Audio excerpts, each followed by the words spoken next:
Bismillahirrahmanirrahim. Welcome to all of you in your class of financial literacy. Ninth class, it's a very first time that you are studying this topic. دیکھیں زندگی میں ہم لوگ دنیا میں جب زندگی گزارتے ہیں تو ہمارے پاس بے شمار ایسی چیزیں ہیں جن کے ساتھ رہنا، جن کے لیے زندہ رہنا اور زندہ رہنے کے لیے بھی وہ چیزیں بہت ہی ضروری ہوتی ہیں، اور ان کو مینیج کرنا، ان کو کس طرح سے ہم اپنے زیر تصرف لا سکتے ہیں، کس طرح ہم استعمال کر سکتے ہیں، اس کے لیے ایک بہت ہی ضروری چیز ہے، جس کے لیے تو آج کل یہ کہنا مشکل ہے کہ ہمیں اس سے کتنی اس کی امپورٹنس ہے، that is money.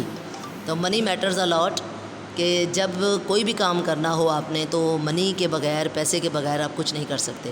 Us subject کا بیسک پرپز آپ کو یہ بتانا ہے how you can manage your earning, how you can balance your budget, اور آپ اپنی سیونگز کو میکسیمائز کیسے کر سکتے ہیں اور آپ اپنے ایکسپینڈیچرز کو منیمائز کیسے کر سکتے ہیں. اور اگر اس میکسیمائزیشن اور منیمائزیشن کو ایک آپٹیمل لیول پہ ہم اچیو کرتے ہیں تو that will be called the equilibrium of your income, یعنی آپ کی آمدنی توازن میں ہوگی، آپ کا جو خرچ اخراجات ہیں وہ بہت بہترین طریقے سے مینیج ہو سکتے ہیں اگر آپ آج کے اس ٹاپک کو غور سے سنیں گے، کیونکہ اس زندگی میں آگے بڑھتے رہنا چاہیے، اور آپ جب بڑے ہوں گے تو بھی ماشاءاللہ سے ڈفرینٹ فیلڈز آف لائف میں آپ نے جانا ہے، تو اس کے اکارڈنگ آپ کو پریپیئر ہونا ہے کہ کس طرح سے آپ نے اپنے یہ تمام جو پرابلمز ہیں ان کو سالو کرنا ہے. تو first of all I will start with the introduction of this topic, that is financial literacy is the ability to understand and effectively use various financial skills including personal financial management, budgeting and investing. Financial literacy is the foundation of your relationship with money and it's a lifelong journey of learning. دیکھیں آپ اس کی definition سے اچھے سے سمجھ سکتے ہیں کہ کیا کہا جا رہا ہے، کہ یہ ایک ایسی صلاحیت ہے جو آپ کو یہ سمجھنے میں مدد دیتی ہے کہ آپ مختلف مالیاتی سکلز جو ہیں، مختلف فائنینشیل مہارتیں کیسے حاصل کر سکتے ہیں. ان فائنینشیل مہارتوں میں کیا کیا چیزیں شامل ہیں؟ آپ کی ذاتی فائنینشیل مینجمنٹ، یعنی پیسہ کہاں سے رہا ہے، لگنا کیسے ہے، کتنا لگانا ہے، کتنا بچانا ہے، اس سب کو مینیج کرنا ہی بجٹنگ کہلاتا ہے.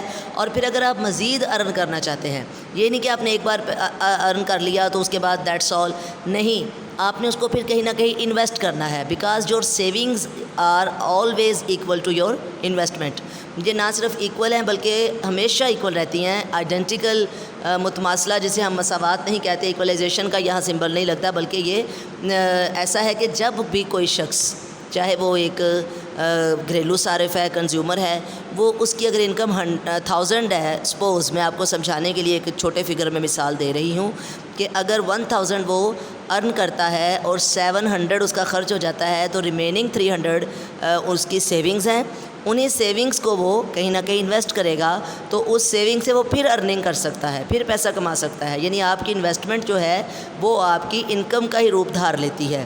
آپ کہیں نہ کہیں انویسٹ کریں گے، کب کریں گے؟ جب آپ سیو کریں گے. اور سیو کب کریں گے؟ جب آپ ریشنلی، عقل مندانہ طریقے سے صارف جو ہے اس کو خرچ کرتا ہے. جب آپ ایک کنزیومر کے طور پر ایک اچھی اخراجات یا ایکسپینڈیچرز کرنے کے عادی ہو جاتے ہیں تو آپ کے پاس آپ کی سیونگز بڑھ جاتی ہیں، اور اس بڑی ہوئی سیونگز کو آپ کہیں نہ کہیں انویسٹ کرتے ہیں، and that will also be reform your income very well. تو یہ ایک لائف لانگ جرنی ہے جس سے انسان سیکھتا ہے کہ مجھے کیسے کمانا ہے، کیسے بچانا ہے، اور پھر کیسے اس کمائی کو بڑھانا ہے. تو this is the introduction of your this topic of financial literacy.